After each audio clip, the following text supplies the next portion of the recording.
Europe 1. Le journal de 8h sur Europe 1, Fanny Marceau. Bonjour Fanny. Bonjour Dimitri, bonjour à tous. Donald Trump croit-il vraiment au cessez-le-feu qu'il a décidé avec les Iraniens ? Le président américain assure ce matin que son armée restera à proximité de l'Iran jusqu'à l'application complète d'un réel accord, car la trêve est fragile entre ces deux pays qui ne semblent d'accord sur rien.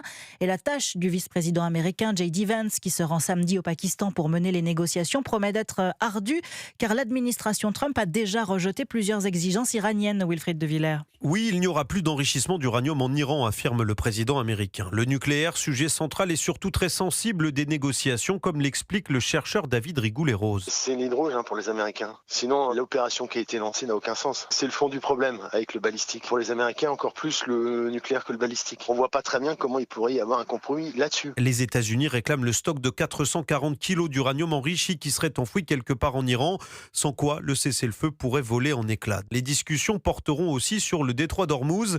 S'il est aujourd'hui ouvert, Téhéran en exige le plein contrôle avec la mise en place d'un droit de passage sur les navires qui l'empruntent. Mais tout cela reste bien flou. Depuis l'entrée en vigueur du cessez-le-feu, Téhéran et Washington se livrent à une bataille de récits. Il y a un jeu du potentiel sous-jacent. Chacun cherche à faire prévaloir médiatiquement sa version pour déconsidérer la partie adverse. Mais le problème de fond reste entier. Pour l'Iran, c'est son plan en 10 points qui sert de base aux négociations. Ce que semblait confirmer un temps Donald Trump, mais un haut responsable de la Maison-Blanche affirme désormais que les États-Unis travailleraient sur un autre document. Wilfried de Villers, notez qu'une délégation iranienne est attendue dès ce soir à Islamabad, au Pakistan, où 2 jours de congé ont été décrétés pour assurer la sécurité de ces pourparlers. Et on vient de le dire, le détroit d'Ormuz est l'un des éléments clés de cette négociation. Il serait inacceptable que l'Iran le ferme, déclare cette nuit la Maison-Blanche. La marine iranienne a annoncé hier que les navires qui emprunteraient ce détroit devraient utiliser 2 routes alternatives afin officiellement d'éviter les mines. L'une de ces routes passe entre la côte iranienne et l'île de l'Arak, passage surnommé le péage de Téhéran. Oui, payer ou risquer un terrain miné, eh bien le choix est vite fait. L'enjeu, c'est la sécurité des navires. Ils sont 3000 bloqués dans la région. 20 000 marins attendent depuis des semaines et comptent désormais sur l'implication des pays européens et du Canada qui se sont dit prêts à sécuriser ce passage stratégique. William Molinier. Oui, la France a déjà des frégates qui manœuvrent en mer d'Arabie et dans le golfe d'Aden. L'Espagne, l'Italie et la Grande-Bretagne aussi, dans une déclaration commune. Les chancelleries européennes et le Canada se disent disposés à contribuer à la sécurisation du détroit.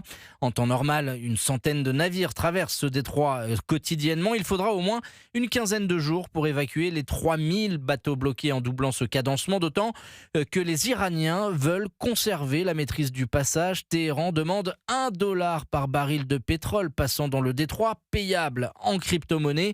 De son côté, l'Organisation des Nations Unies a indiqué qu'elle était en train de préparer un mécanisme pour garantir la sécurité du transit. Pour l'heure, les armateurs ne se pressent pas si les bateaux bloqués se déplacent légèrement vers l'est du golfe Persique. Quelques unités seulement se sont risquées à traverser le détroit d'Ormuz. William Molinier, spécialiste défense d'Europe 1, la réouverture du détroit d'Ormuz qui a déjà rassuré les marchés. Les cours du pétrole redescendent et on peut espérer une baisse de 5 à 10 centimes à la pompe dans les jours qui viennent. Alors vous y croyez, vous, à cette baisse rapide des prix des carburants? N'hésitez pas, c'est la question du jour sur le site et l'appli Europe 1. Vous pouvez voter dès à présent. L'espoir de paix suspendu aux négociations et notamment à la situation du Liban. Oui, Téhéran a fait du cessez-le-feu libanais l'une de ses exigences majeures. Hier, le vice-président américain J.D. Vance a jugé idiot de risquer de faire capoter les négociations, je cite, à cause d'un conflit dans lequel les Iraniens se font étriller au Liban et qui n'a rien à voir avec eux et dont les États-Unis n'ont jamais dit qu'il faisait partie du cessez-le-feu. Bonjour Jean-Charles Banoun. Bonjour à tous. Correspondant d'Europe 1 à Tel Aviv, le Liban a déclaré une journée de deuil national aujourd'hui après les terribles frappes israéliennes hier et le Hezbollah a riposté ce matin. Oui, le Hezbollah a de nouveau visé le nord d'Israël. Alors, une seule roquette en direction de la Haute Galilée, tout près de la frontière entre Israël et le Liban. Roquette qui a été interceptée sans faire ni victime ni dégâts. Mais pour le Hezbollah, c'est bien une réaction aux violations israéliennes, selon le groupe terroriste libanais. Puisqu'hier, on le sait, une très grosse opération de Tsahal a visé plus de 100 cibles du Hezbollah à travers le Liban, faisant 182 morts au total. Opération qui avait été planifiée, qui aurait pu avoir lieu d'ailleurs il y a déjà plusieurs semaines, indique Tsahal. Ce n'était pas quelque chose de spontané. Et puis cette nuit, il y a encore eu des frappes au sud Liban, cette fois menées par l'aviation israélienne, une vingtaine encore au total tout au long de la nuit, ce qui montre bien, comme l'a dit Benjamin Netanyahou hier soir dans son intervention, que Tsahal, pour l'instant, ne lie absolument pas l'affrontement avec le Hezbollah, avec le cessez-le-feu qui a été décrété en Iran et qui, pour l'instant, tient toujours. Merci Jean-Charles Banoun à Tel Aviv pour Europe 1. Notez qu'hier, Emmanuel Macron, au téléphone avec les présidents américains et iraniens, a redit sa solidarité avec le Liban, estimant que pour être crédible et durable, le cessez-le-feu doit inclure les Libanais. Vous écoutez Europe 1 matin, il est 8h06. Clap de fin pour la commission d'enquête parlementaire sur la neutralité et le financement de l'audiovisuel public. Oui, pour la dernière audition hier, c'est encore la présidente de France Télévisions, Delphine Ernotte, qui a été entendue. Épilogue de 6 mois d'entretien sous tension qui devrait déboucher sur un rapport. Mais encore faut-il que les députés valident sa publication. Ils doivent se prononcer le 27 avril. Et ils pourraient décider purement et simplement de l'enterrer, ce que redoute le rapporteur Charles Aloncle ce matin sur Europe 1. Si ce rapport n'est pas adopté, ce n'est pas simplement la publication du rapport qui n'est pas permise, c'est l'ensemble des travaux de la commission d'enquête qui tombent instantanément. Donc toutes les vidéos des auditions, tous les comptes rendus des auditions doivent disparaître instantanément des sites de l'Assemblée nationale. Et si vous récupérez des éléments qui ont été révélés dans le cadre des auditions de cette commission d'enquête, il y en a eu beaucoup, il y en a eu près de 70, vous êtes passible de poursuites pénales. Donc on voit que tout l'acharnement dont je fais l'objet en ce moment, de la presse subventionnée, des médias publics, des médias qui appartiennent à messieurs Niel et messieurs Pigas, qui sont actionnaires et fondateurs de la première société de production à bénéficier des contrats avec France Télévisions, sont là pour créer un terreau fertile et donner les conditions et les arguments nécessaires pour voter contre la publication du rapport, qui serait un fait inédit. Donc j'estime effectivement que la situation est parfaitement grave.